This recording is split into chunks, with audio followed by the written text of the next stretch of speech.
Bagaimana kabarnya hari ini? Semoga dalam keadaan sehat dan tetap semangat.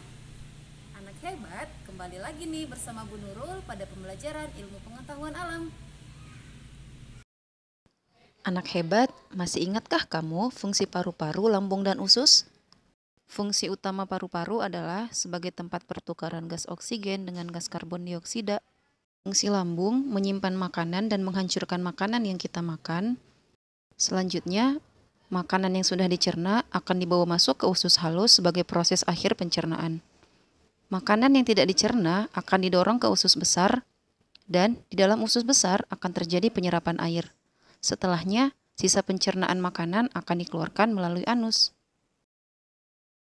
Selanjutnya, kita akan membahas organ hati, ginjal, tulang, otot, dan kulit.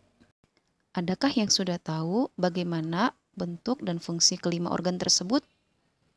Nah, anak hebat, silahkan dengarkan dan simak penjelasan dari Ibu ya.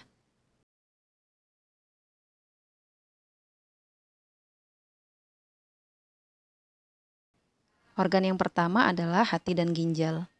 Selama proses pencernaan, tubuh kita menghasilkan racun, yaitu pada saat penghancuran makanan. Hati dan ginjal memastikan bahwa racun ini disaring dan dibuang keluar dari tubuh. Hati merupakan organ terbesar dalam tubuh manusia yang terletak di perut sebelah kanan yang terlindung oleh tulang rusuk. Hati berwarna merah coklat yang beratnya sekitar 1,5 kg dan tebalnya kira-kira 15 cm. Apa saja bagian-bagian hati dan fungsinya? Bagian pertama ada lobus kanan. Lobus kanan merupakan bagian terbesar dari hati, ukurannya 6 kali lebih besar dari lobus kiri. Fungsinya sebagai pusat pemrosesan utama hati dan menjalankan fungsi-fungsinya seperti menghasilkan empedu. Selanjutnya ada lobus kiri. Lobus kiri merupakan bagian dari hati yang lebih kecil dan lebih datar. Lobus kiri memiliki fungsi yang sama dengan lobus kanan, yaitu sebagai pusat pemrosesan utama hati dan menjalankan fungsi-fungsinya seperti menghasilkan empedu. Selanjutnya ada kantong empedu. Kantong empedu merupakan organ kecil di bagian bawah hati. Kantong empedu mengandung empedu yang berfungsi untuk mencerna cairan lemak di dalam tubuh kita. Nah, anak hebat, seperti pembahasan kita di awal, bahwa hati dan ginjal akan memastikan racun akan disaring dan dibuang keluar dari dalam tubuh. Nah, bagaimana ya caranya tubuh kita dapat membuang racun? Ketika tubuh kita mengolah makanan menjadi mineral, nutrisi, dan vitamin, kadang-kadang dihasilkan racun sebagai bagian dari proses. Untuk memastikan racun dan zat berbahaya lainnya tidak diserap oleh tubuh, darah yang kaya nutrisi dari usus halus dibawa menuju hati. Hati membersihkan darah sebelum darah mengalir ke bagian tubuh lainnya. Racun dan zat berbahaya dari darah dibawa oleh empedu menuju usus besar, lalu bercampur dengan zat sisa yang nantinya akan dikeluarkan dari tubuh melalui anus. Organ selanjutnya adalah ginjal. Ginjal merupakan organ berbentuk seperti kacang yang ukurannya kira-kira sekepalan tangan. Manusia memiliki 2 ginjal yang terletak di bawah tulang rusuk bagian kiri dan kanan tulang belakang. Fungsi utama dari ginjal adalah membersihkan darah dan membuang racun dari tubuh dalam bentuk urin. Ginjal juga berfungsi mengatur banyaknya cairan dalam tubuh dan menghasilkan vitamin D aktif yang dibutuhkan oleh tubuh kita. Organ selanjutnya adalah tulang dan otot. Anak-anak, apakah kalian suka berlari atau bermain? Kegiatan berlari, bermain, menari, atau sebagainya dapat kamu lakukan karena adanya tulang dan otot pada tubuhmu. Kombinasi dari tulang dan otot di dalam tubuh disebut dengan sistem muskuloskeletal. Fungsi utama sistem muskuloskeletal adalah memberi bentuk dan stabilitas pada tubuh sehingga kamu dapat bergerak. Manusia terlahir dengan memiliki lebih dari 300 tulang. Dengan bertambahnya usia, beberapa tulang akan bergabung menjadi satu sehingga menyebabkan tulang berkurang menjadi 206. Tulang memberi bentuk tubuh dan melindungi berbagai organ di dalam tubuh kita. Seperti contoh, otakmu dilindungi oleh tengkorak, Jantung dan paru-parumu dilindungi oleh tulang rusuk, sumsum tulang belakang dilindungi oleh rongga tulang belakang. Tulang-tulang lainnya dalam tubuhmu bekerja sama untuk membuat kamu dapat bergerak. Tulang-tulang tersebut meliputi tulang lengan dan tulang kaki.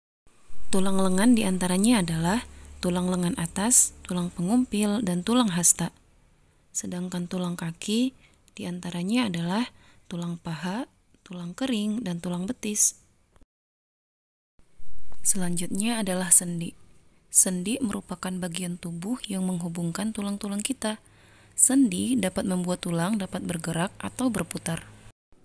Ada 3 jenis sendi di dalam tubuh kita, yaitu sendi fibrosa, sendi kartilaginosa, dan sendi sinovial. Sendi fibrosa atau disebut juga dengan sendi mati. Sendi ini tidak memungkinkan terjadinya gerakan. Contohnya adalah pada tengkorak dan pada tulang panggul. Selanjutnya, sendi kartilaginosa atau disebut juga dengan sendi kaku. Sendi ini memungkinkan terjadinya sedikit gerakan. Contohnya, tulang pada rongga tulang belakang dan tulang rawan pada trakea dihubungkan oleh sendi kartilaginosa. Selanjutnya, sendi sinovial atau disebut juga dengan sendi gerak. Sendi ini memungkinkan terjadinya lebih banyak gerakan. Contohnya adalah tulang-tulang pada lengan dan kaki. Organ selanjutnya adalah otot. Otot tersusun dari jaringan elastis yang dapat meregang dan berkontraksi. Otot membuat tubuh kita bisa bergerak. Ada 3 jenis otot, yaitu otot polos, otot jantung, dan otot rangka. Otot polos bekerja di luar kesadaran atau bekerja secara otomatis. Otot polos terdapat pada dinding lambung dan usus.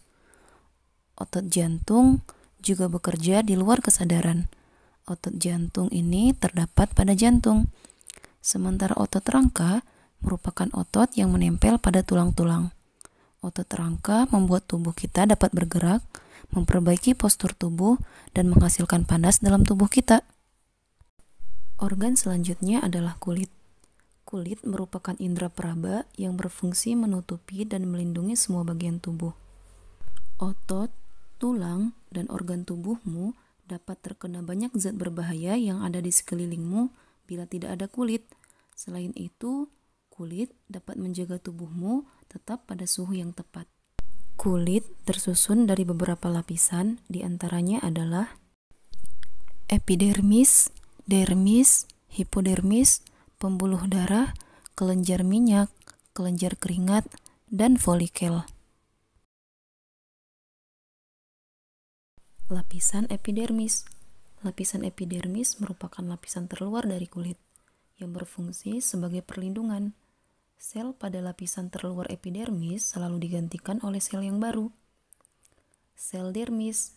Sel dermis lebih tebal daripada sel epidermis. Pembuluh darah, folikel rambut, dan kelenjar keringat terdapat pada lapisan dermis. Selanjutnya, lapisan hipodermis.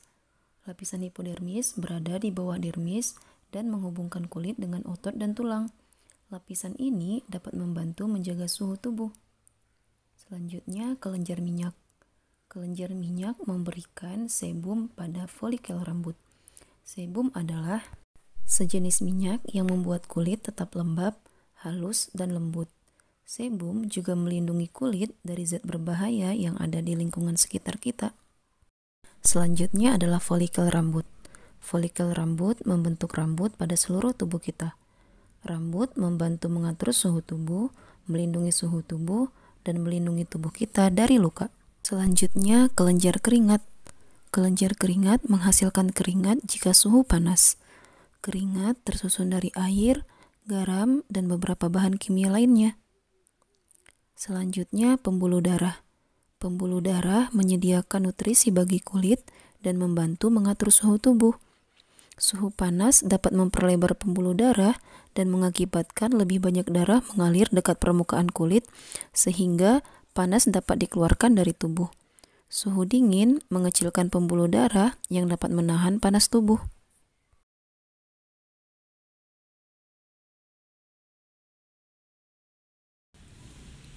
Alhamdulillahirrabbilalamin, pembelajaran kita kali ini telah selesai. Bagaimana anak hebat? Apakah kalian sudah paham? Tentu sudah paham kan? Jazakumullah khairan katsiran sudah mau belajar dan menonton video ini. Sampai bertemu pada pembelajaran berikutnya ya. Ibu akhiri, wassalamualaikum warahmatullahi wabarakatuh.